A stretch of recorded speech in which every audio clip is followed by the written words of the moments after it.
Pukul 16.30 waktu Indonesia Timur, pos TNI di Muara Tami, Kabupaten Jayapura, tiba-tiba diserang kelompok kriminal bersenjata KKBTPN PBOPM dengan kekuatan 14 orang. Saat itu pos TNI Muara Tami dijaga 16 orang personil TNI dari Batalion 712 Kodam Merdeka. Kontak senjata berlangsung sekitar 1 jam sampai akhirnya kelompok kriminal bersenjata KKB melarikan diri ke dalam hutan.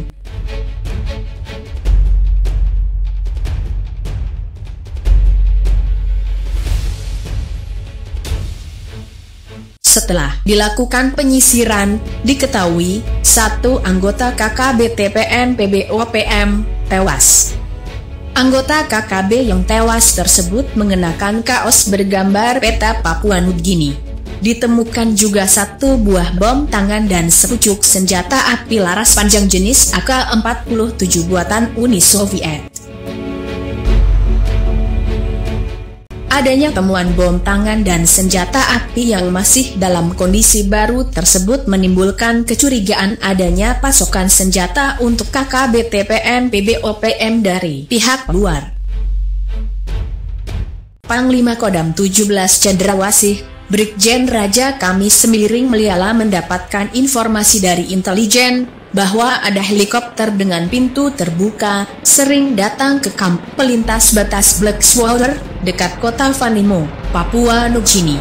Helikopter tersebut sering terlihat menurunkan orang yang berkulit putih, bahan makanan dan peti yang diduga berisi senjata. Artinya, orang yang diturunkan tersebut bukan orang Papua atau Papua Nugini.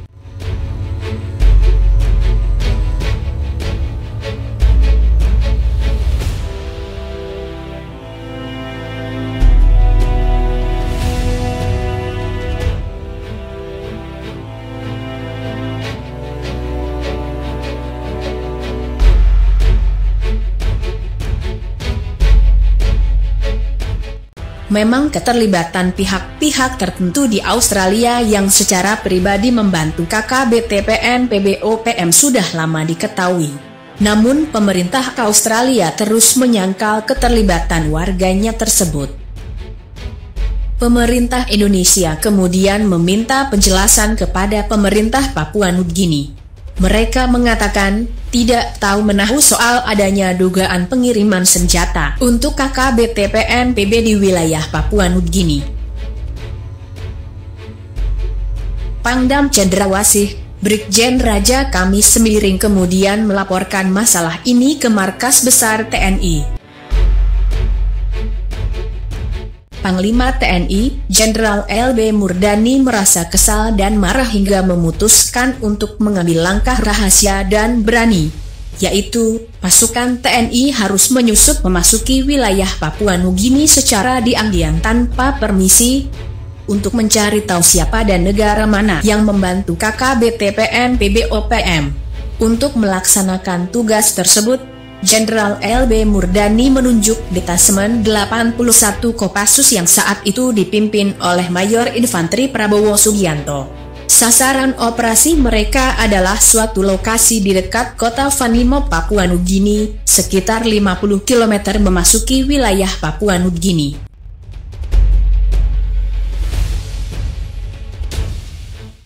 Pasukan khusus Detasemen 81 diberangkatkan pada malam hari dari Jayapura dengan pesawat helikopter menuju suatu lokasi yang berada di pinggir pantai, sekitar 5 km memasuki wilayah Papua Nugini.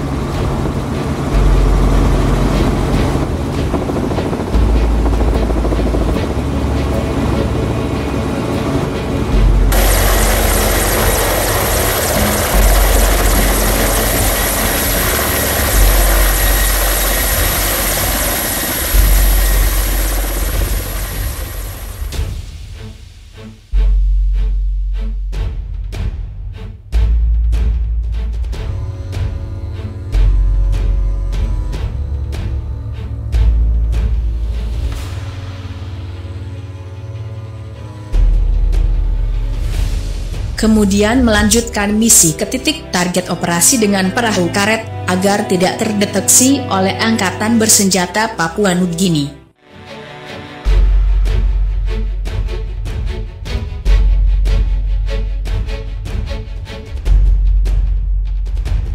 Dini hari keesokan harinya mereka sampai di titik pendaratan dan langsung bergerak menuju titik sasaran. Di lokasi yang diduga sebagai tempat pemasukan senjata, pasukan Kopassus tidak menemukan bukti-bukti apapun. Namun sesuai perintah LB Murdani, pasukan khusus harus bertahan di sekitar lokasi sampai menemukan bukti.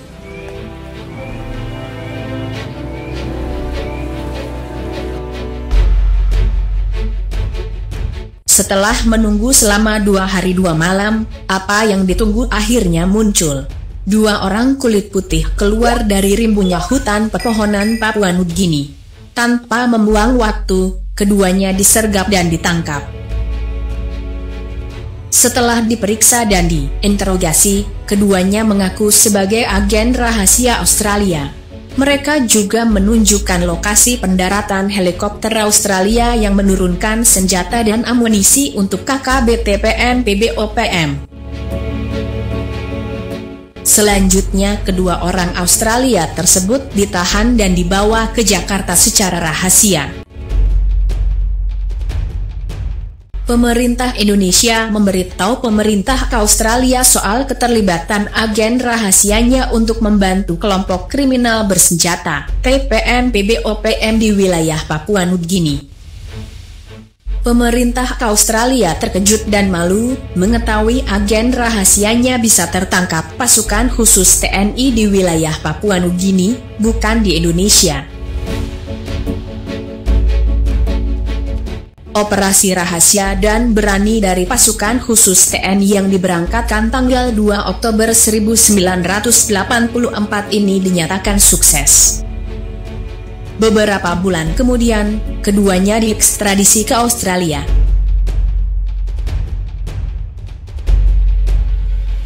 Sejak kejadian tersebut, pemerintah Australia tidak berani macam-macam lagi.